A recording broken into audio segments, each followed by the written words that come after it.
So with that, we're going to get started.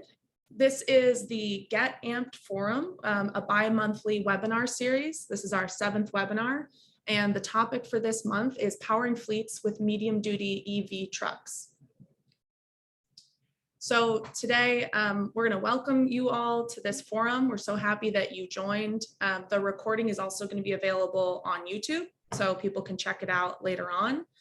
We're going to talk a little bit about what AMPED is, the AMPED initiative, and then we're going to go through kind of answer a lot of your questions about medium duty EV trucks.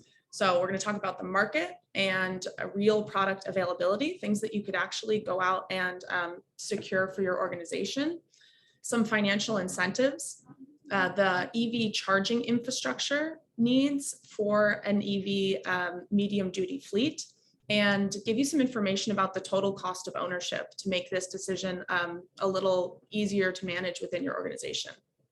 We'll have a few minutes for a Q&A, send you on your way with some next steps and some resources, and call it a day. So excited to go forward with the rest of the presentation, really send you with some actionable next steps. So I'm happy to introduce our presenters for the day. We have three people with a ton of subject matter expertise, both locally and on a national level. So David Keith is a member of the AMP steering committee and also part of Greater Rochester Clean Cities, oriented around promoting a beneficial electrification as well as other alternate technologies for your vehicles and fleets. We have Jonathan Norris, lead transportation and energy consultant from ICF, a lot of knowledge there, as well as Rudy Velez from Eastern Regional Sales Manager for eMobility with Navistar. So we're going to get a lot of kind of expert information about this more niche topic.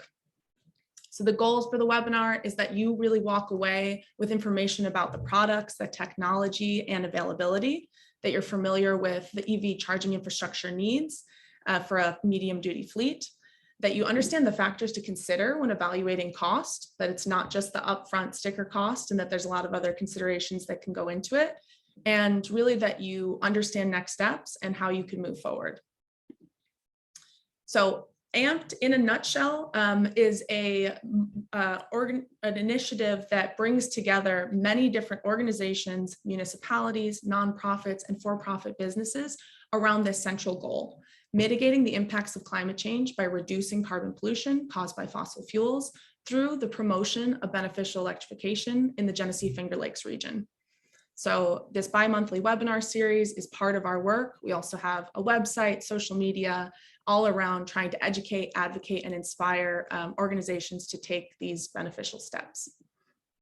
Big thanks to our funders, Climate Solutions Accelerator and Greater Rochester Clean Cities, as well as the City of Rochester, who've made this work possible, and a steering committee that is really broad and diverse and helps us do this work. So next, I'm going to hand it over to Rudy, who's going to give us that overview of the market and real-world product availability. Over to you, Rudy.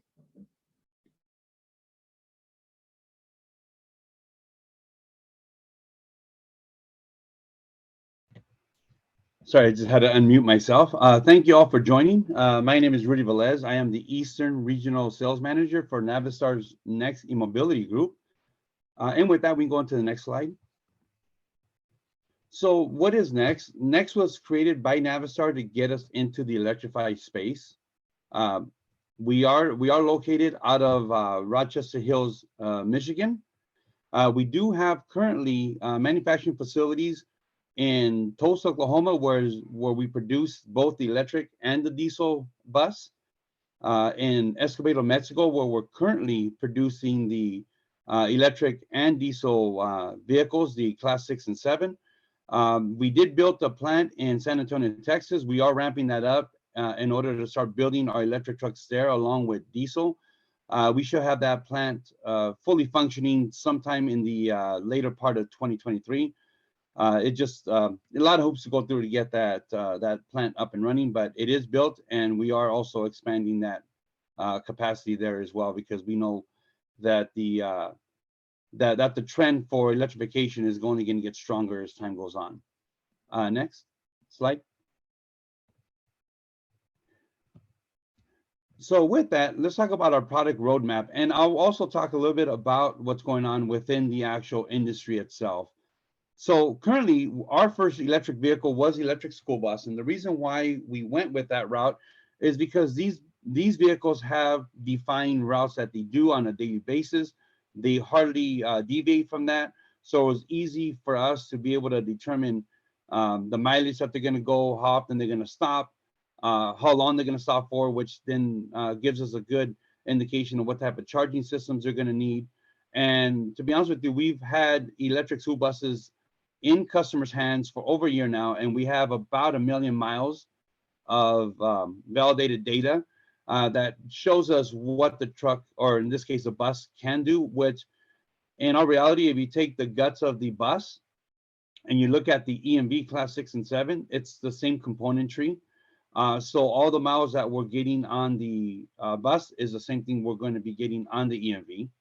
And to move over to the EMV, we now have approximately about 20 EMVs that have been delivered, both in the United States and in Canada. We have another 100 on order. One thing I want to talk about the EMV. The EMV is available right now for ordering with about a 90, no more than a 90-day window from order to delivery.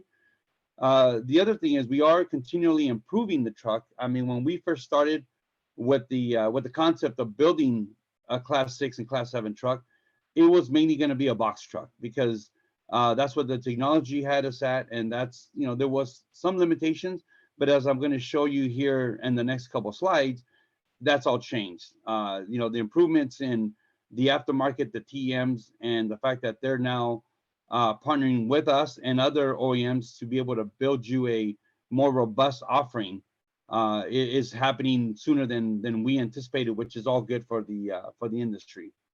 And then also, we are working on a battery electric regional haul tractor.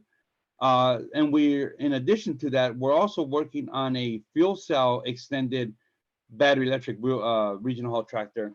The reason for that is because of range. I know batteries right now, they are what we want to call in a limited range capacity. So for the fleets that need that 500-mile plus range, that's for the time being, we can get into that range with the added hydrogen fuel cell option. And with that, into the next slide, please. So this picture on the left, this is what we were going to actually do for the next 3 years. Give you a box truck that can come anywhere from a 20-foot box to a 26-foot box.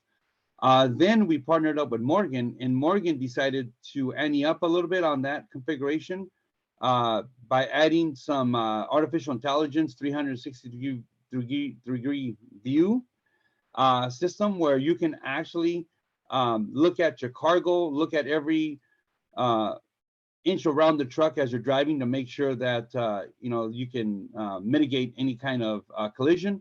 And then also has the artificial intelligence where the system can actually tell the fleet manager when somebody's on a cell phone or distracted in order to reduce unwanted wrecks and so forth.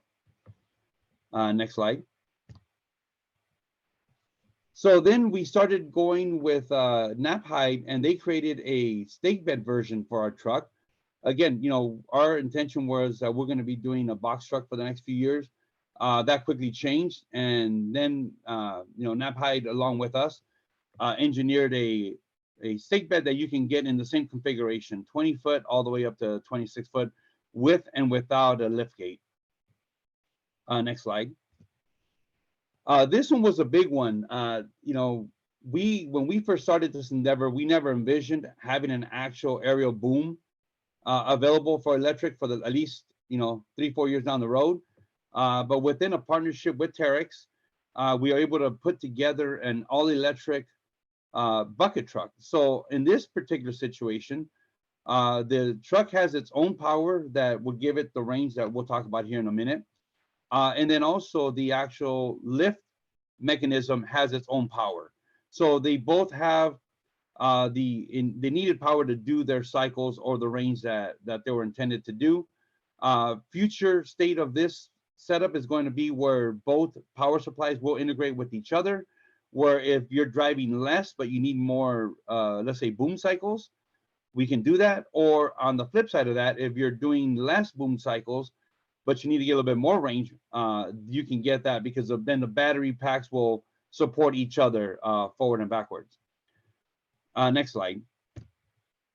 Here's the biggest one. Because of the setup of the vehicle, we didn't envision us having a dump version. Again, just like the Ariel, for at least a few years.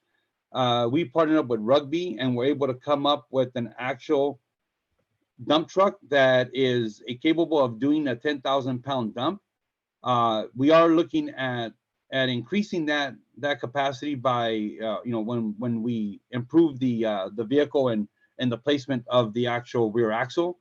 But as of right now, again, a vehicle that we didn't expect to have for a couple of years, we actually have now in production and available for ordering.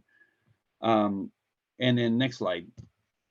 So this slide right here is the one that really, I think, should hit home for everybody.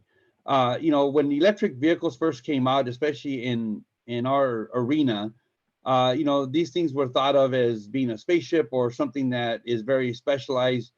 You can't really drive it very far because there's not much you can do with charging.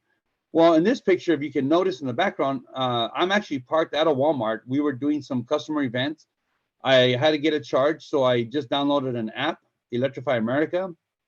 I was able to find an actual charging station that was not only capable of charging our truck at the maximum charge rate, but also have the logistics where I can pull right up, connect it. And while that truck's being charged, I was able to run into Walmart, grab a couple of things, and then get back to the dealership. So, to think 3-4 years ago, would we have ever imagined being in a Class 7 truck like this one and actually pulling up to a Walmart, getting whatever groceries you need, and then at the same time getting the charge? So, we've come a long way as an industry. We've come a long way as from the product itself and also from the charging availability. Next slide. So here we'll talk about the actual nuts and bolts of the truck. As we talked a little bit before, the truck can handle in a box configuration anything from a 20-foot box to a 26-foot box. The wheelbase comes in as short as 217, as long as 272. It is going to be a 4x2 configuration. It does come in a Class 6 and a Class 7. As far as the internal guts, it is a 210 kilowatt battery pack setup. It's got 6 separate battery packs that work in tandem with each other. They're in the center rail of the chassis, which gives us a better center of gravity, better weight distribution as well. It has an electric direct drive motor that is situated behind the axle. So it's technically a rear pusher via short drive shaft. That motor itself has been proven. There's over 60,000 of those motors in use today, aside from what we're using in our truck. And this is a pretty, say, standard that we're seeing across the other OEMs for this type of application. Now, when we talk about range, we're actually validating this truck at 135 miles.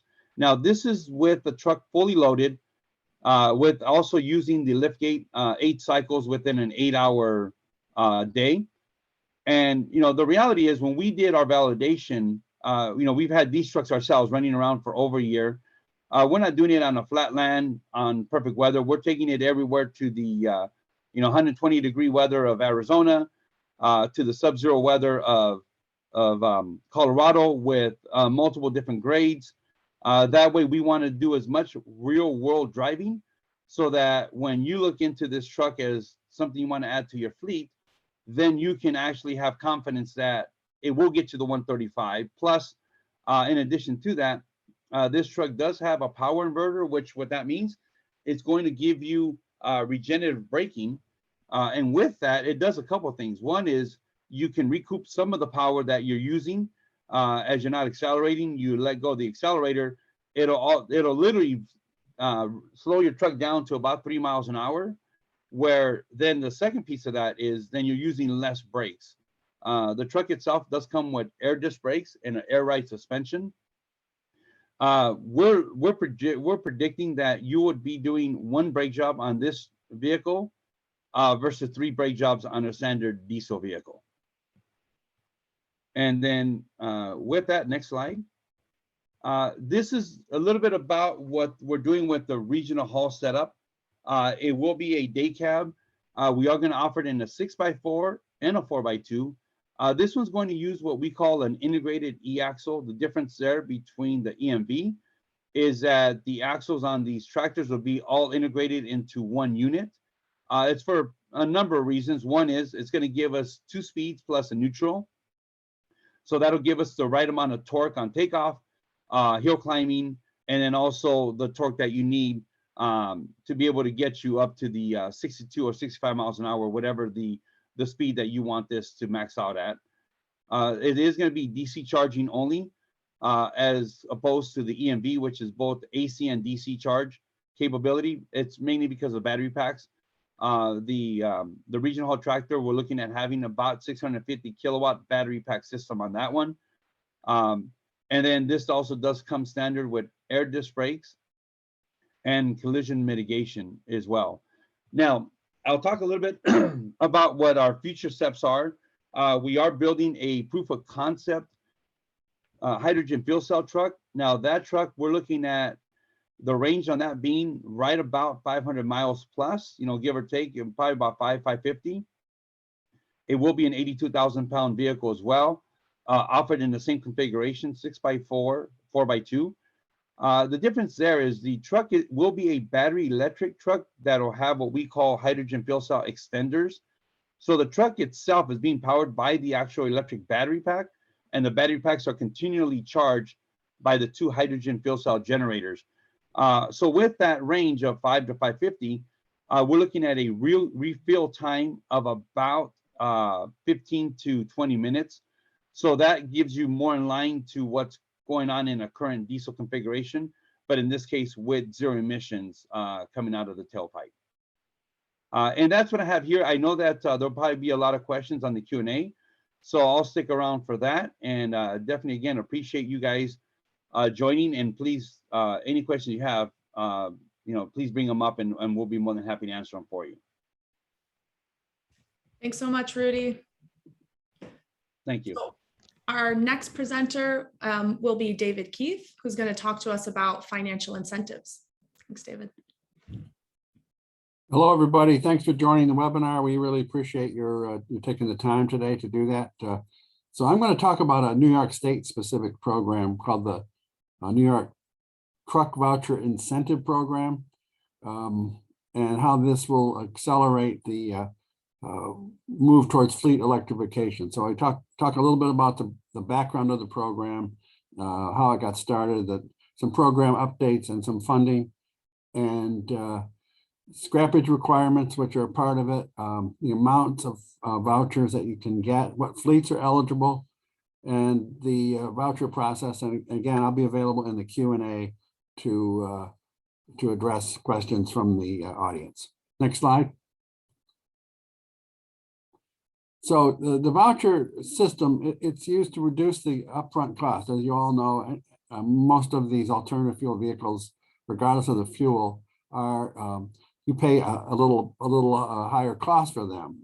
Someday that won't be the case as they become mainstream, but that's the case, and often cost is a barrier to buying these. So one of the neat things about this program, I think, is it creates this partnership between vehicle manufacturers, or the OEMs, the dealers, and the fleets to work to get these vehicles on the road. And the scrappage is similar. If you've worked with the DERA program through the EPA, it's a similar program to the scrappage rules are similar to the DERA program. But the purpose of the scrappage is to take a dirty vehicle, an old dirty vehicle that's polluting, and get it off the road, get it off the planet, really. Next slide, please. So this program had several moving parts. It did include some other eligible fuels, other alt fuels like natural gas and propane. But as of April 1, the truck program has become a zero emission program. This just happened April 1 of this year. So all the remaining funds are available for hybrid electric or for electric vehicles only, or battery electric vehicles, and hydrogen. And the vouchers, the redemption timelines can be from 1 year to 18 months, but there's a possibility for extensions under certain circumstances based on product availability, delivery, and so on. One of the nice things about the voucher program is that the dealer who sells the vehicle to the customer and the manufacturer, the rebate is given to them, so that the customer doesn't have to upfront the cost and then wait for reimbursement, which is unlike some programs where you pay the whole thing and you get the money back later. Next slide, please.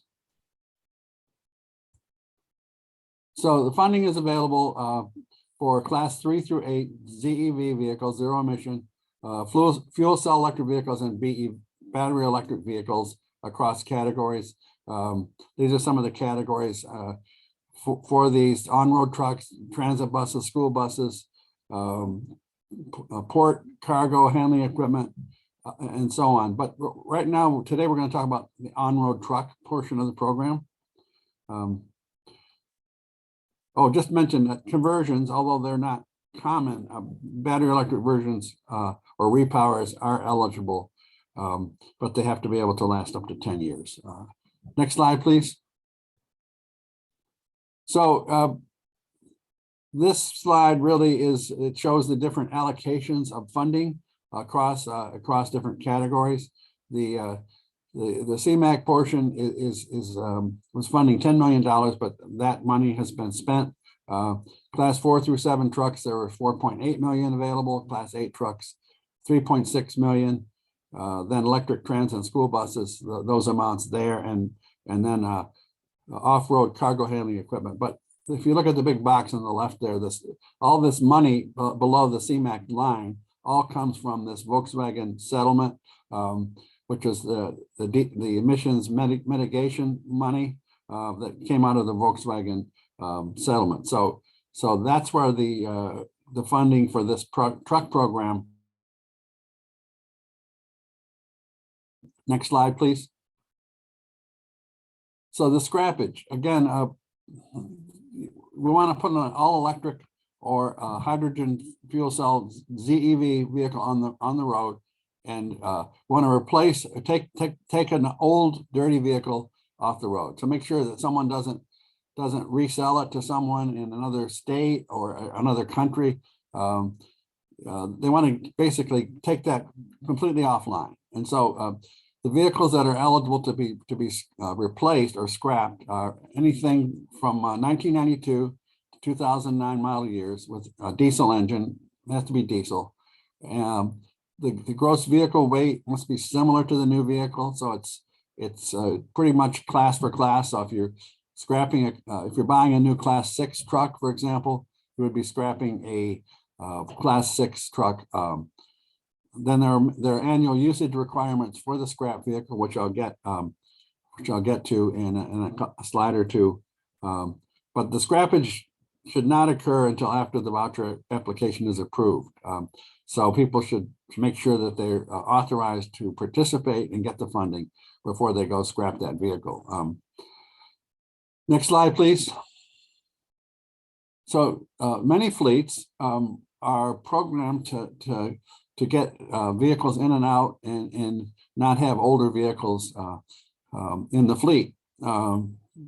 This is kind of common with fleets that, especially in our area. So what's the solution? And I think that one of the nice things about this program is they did recognize the need to allow fleets who did have more modern inventory to be able to scrap vehicles. So basically, you can actually acquire a vehicle that meets the requirements, the age requirements of 1992 to 2009 model year, and also the mileage requirements. And you can acquire that vehicle and you can scrap that vehicle. One of the nice things about this is that you're going to be working with a dealer, probably a local one, and those dealers can help you acquire these older vehicles because they take trade-ins and so on. So that's a nice advantage.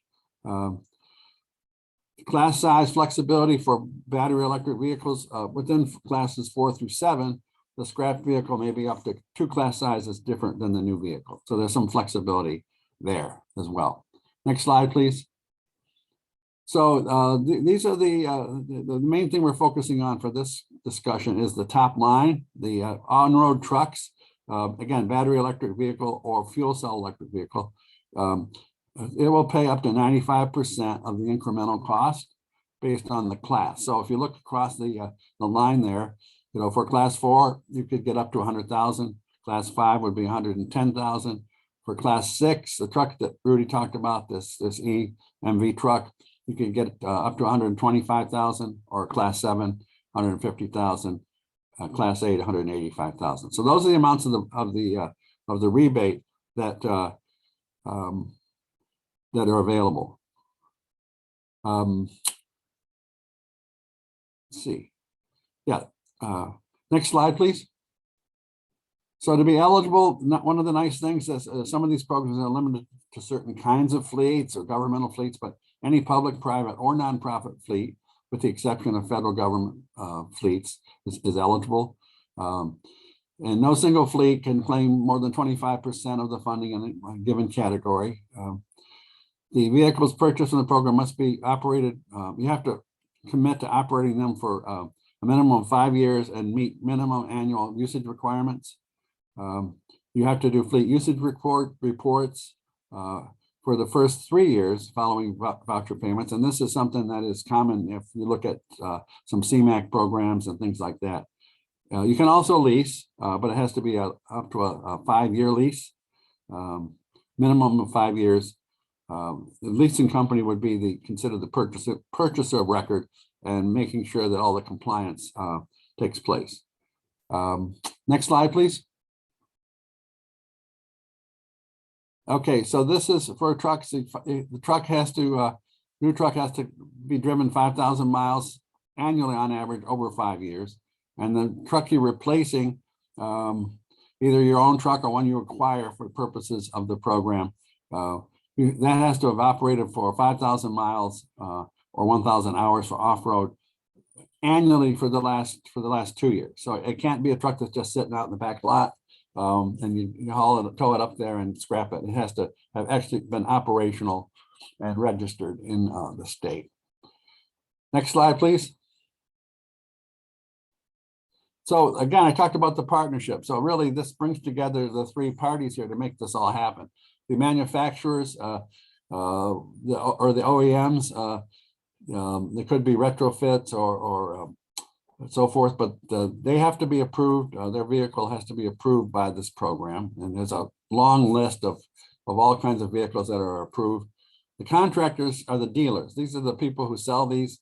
And to participate in the program, they have to submit a contractor application and be approved for this program and be listed.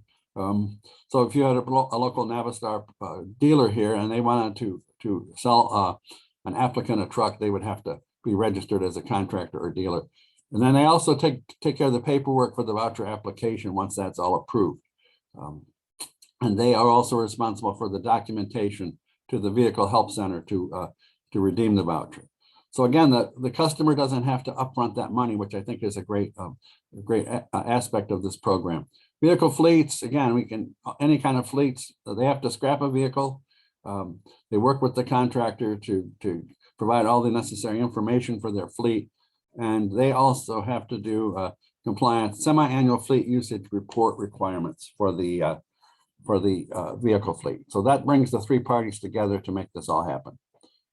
So this is just a workflow of it.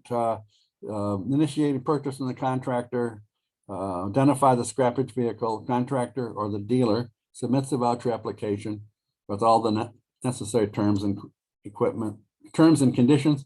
NYSERDA, this program is administered by the New York State Energy Research and Development Authority, or NYSERDA. They review their applications and determine that the funding is available. Funding is set aside once it's approved so that there's a assurance that that money will be there when the process is completed. The contractor completes all the necessary documentation and so on. And the final step, NYSERDA reviews the redemption materials and processes the payment for the voucher. Next slide, please. So this is operated under contract to NYSERDA by the Center for Sustainable Energy. They are available to answer questions. They have a voucher help center. There's the info for that, for the phone number, website. They work with NYSERDA to approve or deny process applications. And they are also the point of entry for inquiries on this program. Next slide, please. Also, charging infrastructure. There are a number of things in place to provide charging infrastructure support. The New York State utilities have the Make Ready program, which provides money to make ready the infrastructure for fleets who are getting these incentives. And this provides infrastructure development and charging up to the charging station. They don't include the station. That's the customer's responsibility, but everything, upgrading the lines, any mechanical improvements that are necessary, electrical improvements to make ready for that charging station. The voucher team works with New York State utilities to coordinate these. Program overview for this and so forth is available there at that website. Next, please. The EPA school bus, just throwing this in, there is money. EPA has money for electric school buses. It's a $5 billion program over 5 years. This just was released in April of this year. So anybody who's interested in the school bus funding for battery electric vehicles, this is a resource for them. Next slide, please. Okay, thank you very much. And I'm available to address any questions you may have. Thanks, David. And our third and final presenter, Jonathan Norris, will be taking us through a couple more slides. Thanks so much for your attention so far, and I'll hand it over to Jonathan. Thanks, Sarah. All right, let's go to the next slide. So I'm going to talk to you today about two things. First, we're going to discuss some of the main considerations about developing charging infrastructure for medium-duty electric trucks. And we're also going to talk about some estimates around total cost of ownership. So let's move on. So first, charging infrastructure. Next slide. So I'm going to skip over this just because I assume Sarah and David might make the PowerPoint slides available and the recording available. So you can come back and look, but this is just a snapshot of the process of developing charging infrastructure at a high level. And we're going to go through each one of these. Next slide.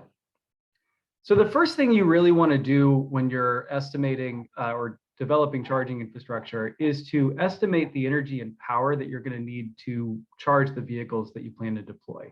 So I've listed a few key questions that you'll need to address to get at this. So first of all, which vehicles in your fleet are going to be electrified? How many of those vehicles are going to be electrified now and in the future? What is the average daily mileage of each vehicle that's going to be electrified?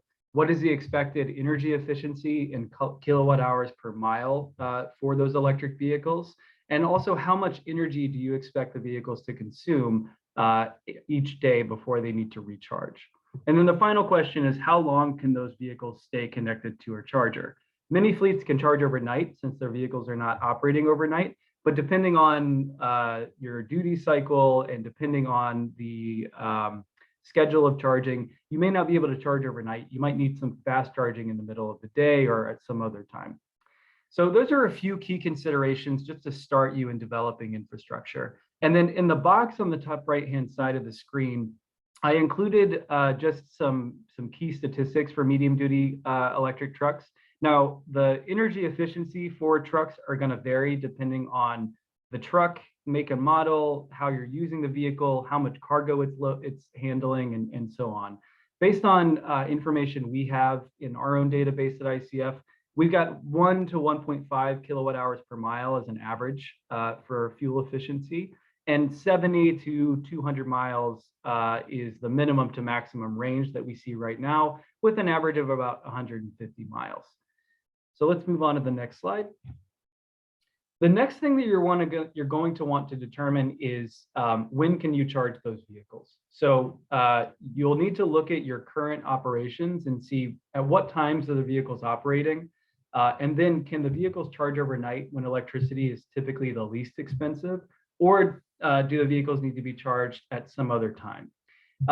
You also might want to consider if the vehicles need to charge every single day, or if they come back with enough battery life remaining where they can operate 2 days before recharge or even more. You might be able to minimize the amount of chargers that you deploy and therefore stagger your vehicle charging every other day or some other arrangement. And then also, where will the vehicles be charged? Do you have your own central depot where you host those vehicles, or do you need to put those chargers elsewhere, or perhaps rely on some public charging as well?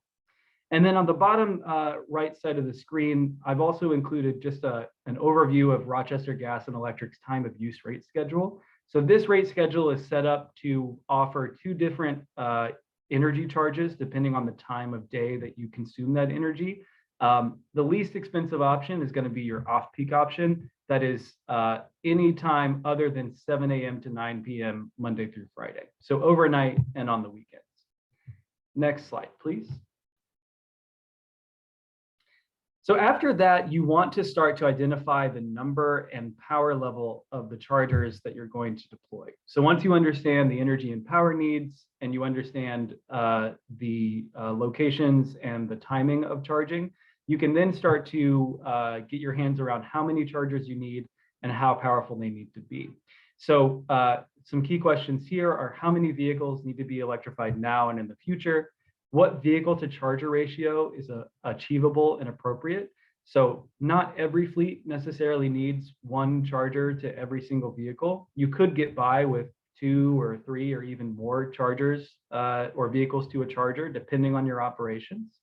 And then how powerful do the chargers need to be to recharge the vehicles to the levels that you desire in the time that you have available? So if a charger pulls into your depot and it needs 100 kilowatt hours of charge and you have 10 or 12 hours of charging time, you can just simply divide those 2 numbers to figure out what the kilowatt power of your charger needs to be. And you can do that for each vehicle in your fleet. I've also included some resources in here about charger power level and the types of chargers that are available on the market. So the table on the right-hand side shows a breakdown of the different charger plugs that are available, as well as the different levels of charging that are available as well. So level 1 charging is the lowest and slowest type of charging that's out there. That typically just involves plugging into a regular 110 outlet. Level 2 is the most common type of charging that's available. That goes up to about 19.2 kilowatts. And then anything above that would be considered DC fast charging, which is available for heavy duty vehicles that have larger batteries, medium duty vehicles that also have larger batteries, or any instances where you just need a really fast charge. And then the most common type of charger, of course, is the plug-in charger, but there are also overhead chargers, which are commonly used for transit buses, and then wireless chargers that are coming to the market as well. Next slide. So after this, really as soon as you possibly can, you also want to contact your electric utility.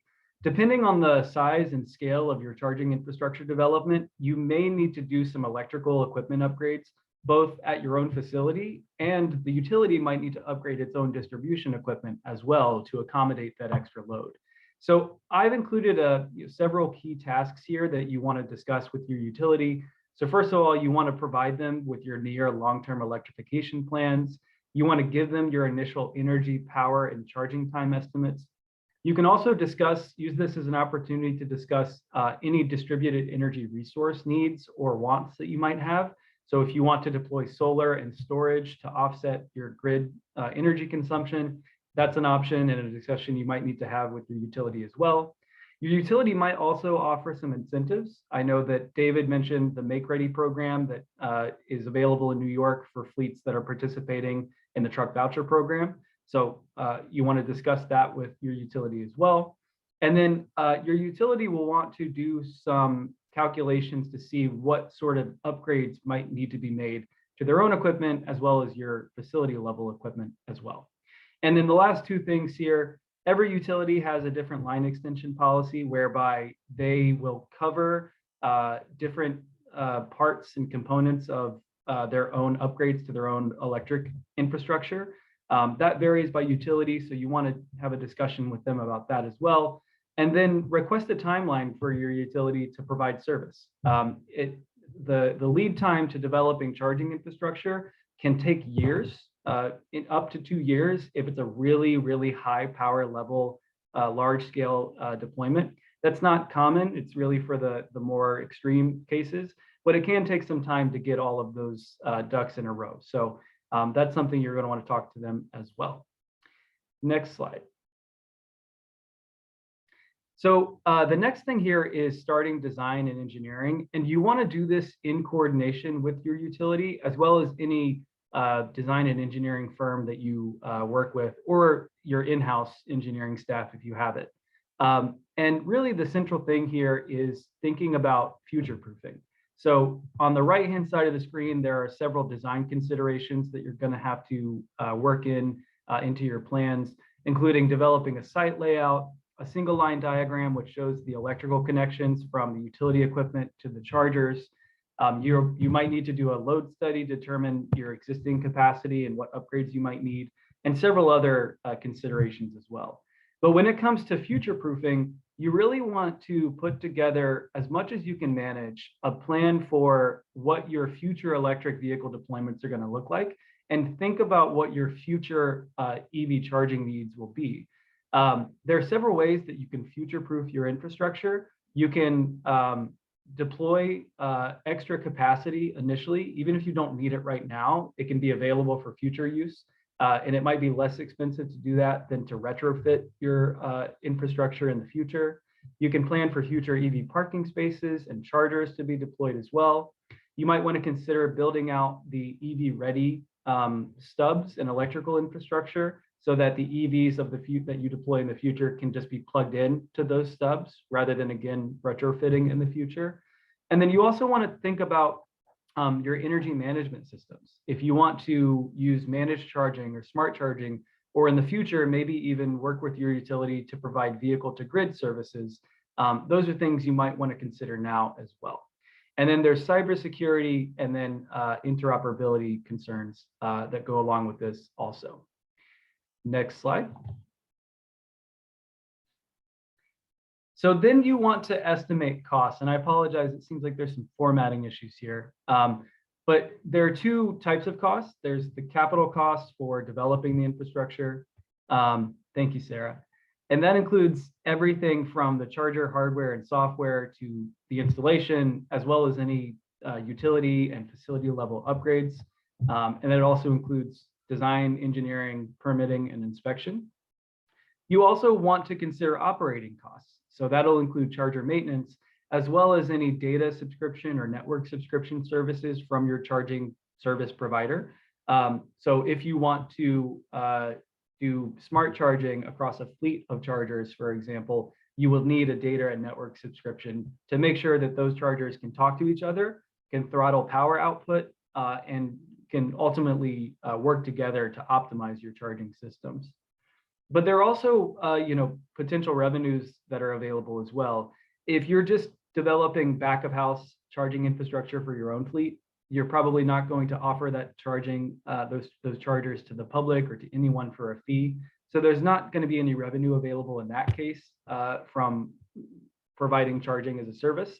But there are incentives that are available that David talked about, as well as in development in the legislature in New York. There's a clean fuel standard that is currently in committee and has been initially designed to mirror California's low carbon fuel standard. So while that's not available today, that could be, if it's passed, a source of operating cost incentives for charging electric vehicles in the future. Next slide. And then you want to identify and apply for funding. So I won't spend too much time on this. I know David talked about incentive funding that's available, but in addition to the state programs in New York, there are also federal dollars that are available, as well as possibly some local incentives that are available as well. And then again, not available yet, but possibly in the future, this New York Clean Fuel Standard. The last thing you want to think about in terms of funding and financing is what sort of business model you want to use when you're deploying this infrastructure and how you want to finance that infrastructure. You can choose to pay all cash for this, pay it up front, or you may need to finance it over a period of time using debt or bond financing.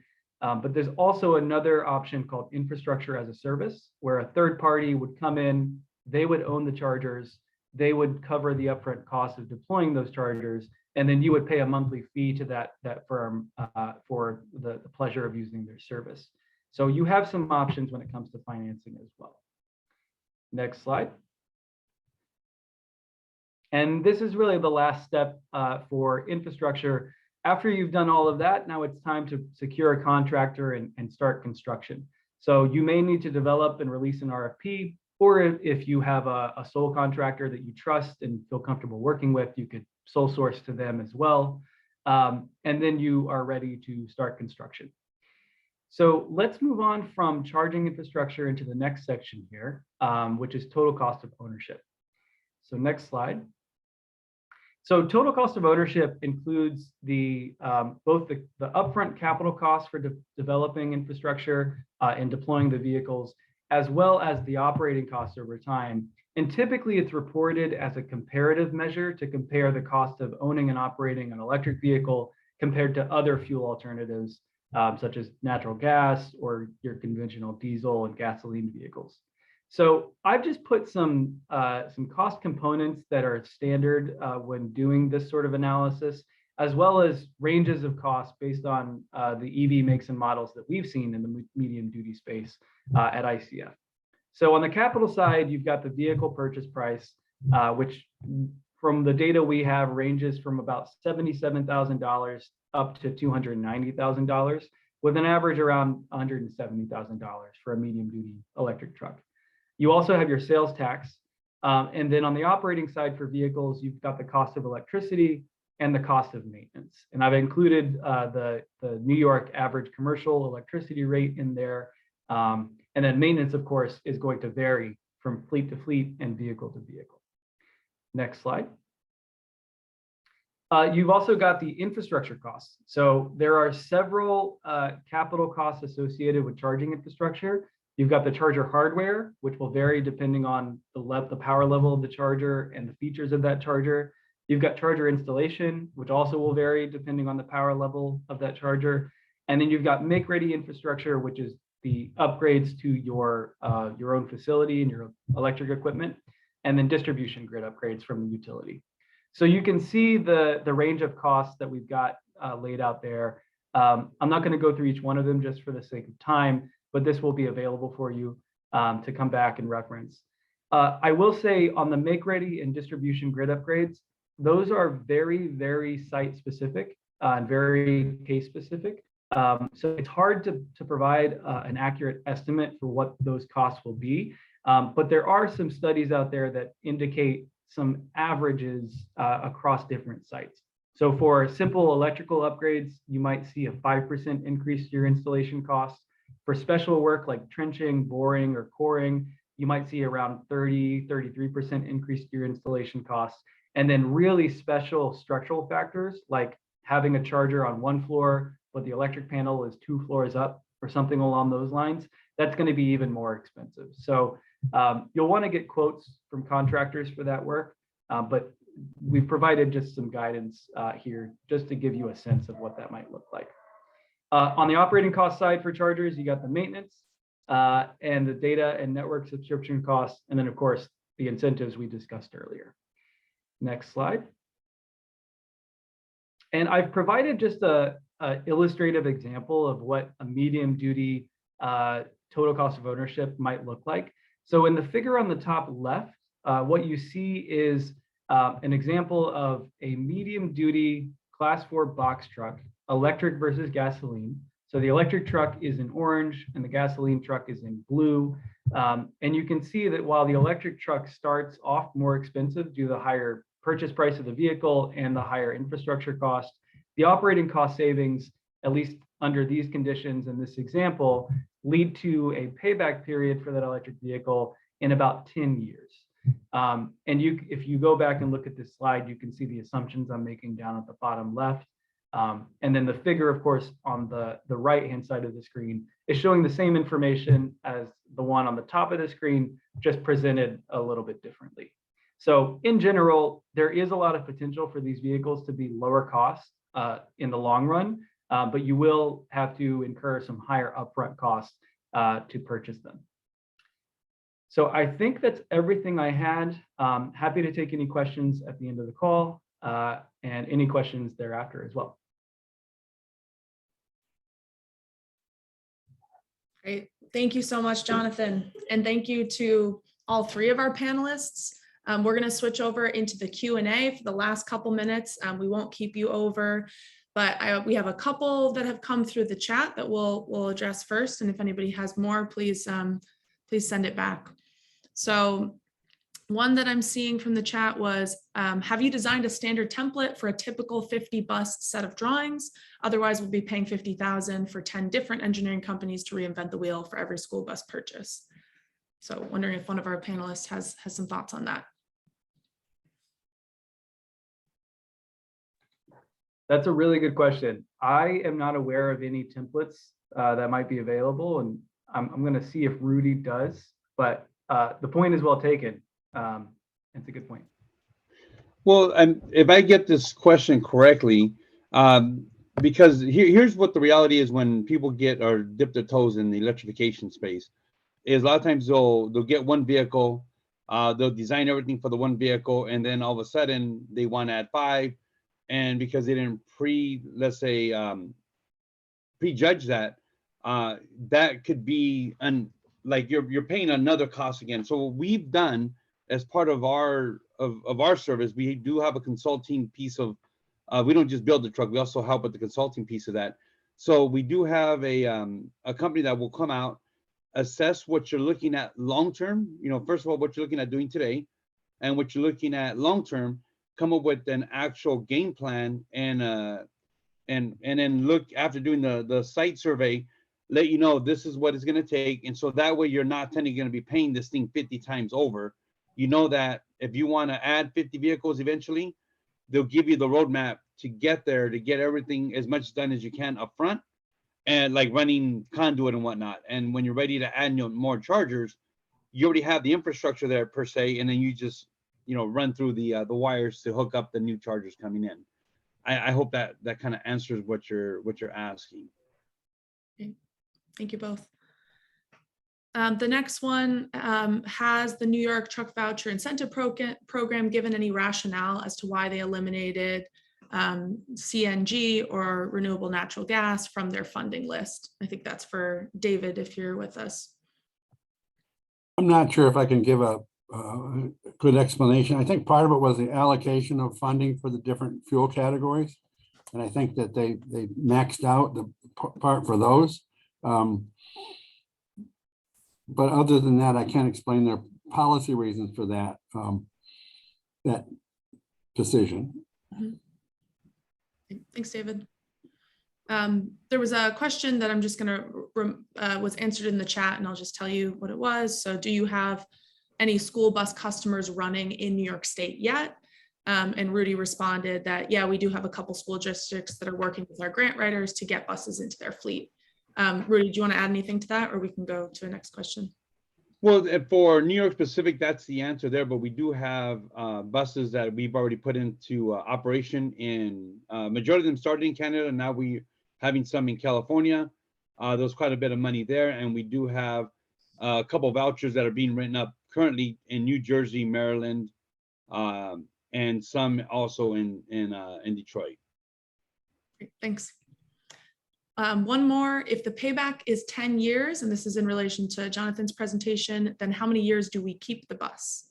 Any recommendations on that? It's going to depend on fleet by fleet on how long you typically keep vehicles by vehicle type. I believe, and Rudy, correct me if I'm wrong, the standard lifespan of a bus is 12 years or more. Is that right? I will tell you that the average bus, and again, I'm giving you and more as an average, is no less than 15 years. I mean, we've seen buses out there running on 30 years later, but the reality is most districts that are more progressive, they like switching them over about every 10 to 15 years. But on average, they're at least 15 years. Yeah. And then just on that payback period point, again, that's really going to vary case by case. I mean, the example that I showed was for a typical box truck, and it's any little change in your operations, your daily mileage, what your charging infrastructure looks like, and so many other factors can influence how long it takes for you to see a payback for the electric vehicle. And Billy Harvey commenting in the chat, 7 to 10 years, typically for school buses, saying very few districts in New York are running school buses over 10 years. So I think that's all the time we have for on Q&A. Thank you for those really thoughtful questions. Just wanted to highlight very quickly that ampedproject.org has a number of resources generally on building electrification and vehicle electrification. So check it out. We're on social media as well, Facebook and LinkedIn. And again, you'll get this PowerPoint deck with all of these resources included, but we have a number of next steps that you could take for organizations interested in moving forward. You talk to David Keefe at Greater Rochester Clean Cities about kind of broadly electrifying your fleet or the New York Truck Incentive Program. They have a website or that voucher help center. Informational meeting with Rudy to talk about Navistar eMobility. For questions about EV model availability, the AFDC has a great search tool and school bus funding. More information can be found on the EPA's website. If you're a fleet that's planning to electrify, remember that early first step is to really have that conversation with your utility and share your plans. So I hope this was helpful to everyone. We'll send you out all these resources, kind of bundle them up as well as a survey so you can give feedback on how to make these conversations better. Our next webinar will be in September, kind of a switch of topics that this group may be more interested in the vehicle side, but our next one is on district heat pumps over on the building side in September. So thank you so much for joining us. Really great conversation in the chat. I hope everyone has a great rest of their day. Thank you. Thanks. I'll go ahead and close the webinar. Thanks so much. Thanks, everybody. Bye-bye.